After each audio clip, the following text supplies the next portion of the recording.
ఎందుకంటే నేను చుక్కకూర పప్పు చేస్తున్నా ఈరోజు. ఇగో ఈ కప్పుతో కప్పెడు అంటే కప్పెడు కందిపప్పు కాదు, కొద్దిగా కందిపప్పు, కొద్దిగా పెసరపప్పు.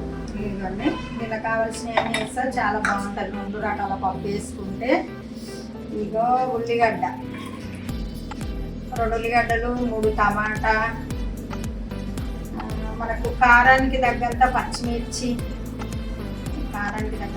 ఇదిగో చుక్కకూర పప్పు, ఇది పెసరపప్పు, కందిపప్పు, చుక్కకూర.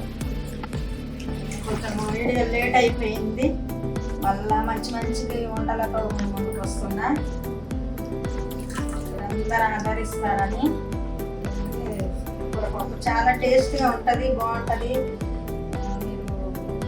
మీరు చేసుకొని చూడండి ఎంత బాగుంటుందో. పెసరపప్పు కందిపప్పు మిక్సీ చేసి వండుకోండి.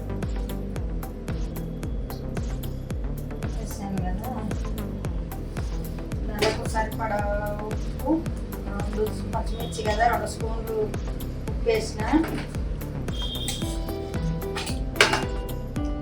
ఇదిగోండి స్పూన్ పసుపు వేసిన.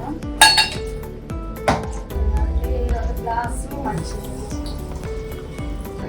2 గ్లాసుల సగం మంచినీళ్ళు.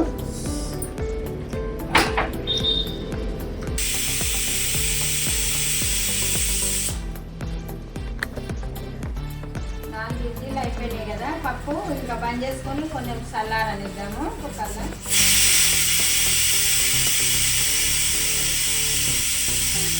తాలింపుకు నూనె పోసుకున్నాము. ముందు 2 పావులు మంచి నూనె పోసుకున్నాము.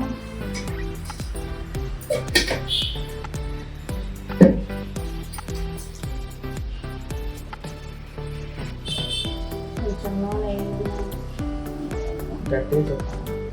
నూనె కొంచెం కాగినాక ఎల్లిపాయలు, ఇవి పెద్ద ఎల్లిపాయలు కొంచెం వెళ్ళు ఉన్నాయని ముక్కలు చేసిన ఎల్లిపాయలు వేస్తున్నాము. ఇదిగా కొన్ని మెంతులు తాలింపులకు, కొంచెం శనగపప్పు,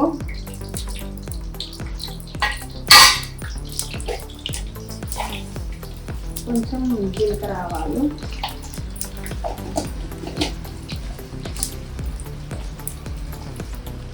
పోపులు అన్నీ మాగా కొంచెం ఎర్రగా కావాలి కదా.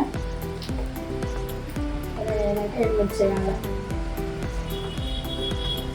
ఆగాక నూనె ఎర్రగా అయినాక ఎల్లిపాయలు వేసిన, జీలకర్ర ఆవాలు వేసిన, ఇంకా మెంతులు వేసిన కొన్ని. ఇగో ఎండుమిర్చి లాస్ట్కి వేస్తుందా.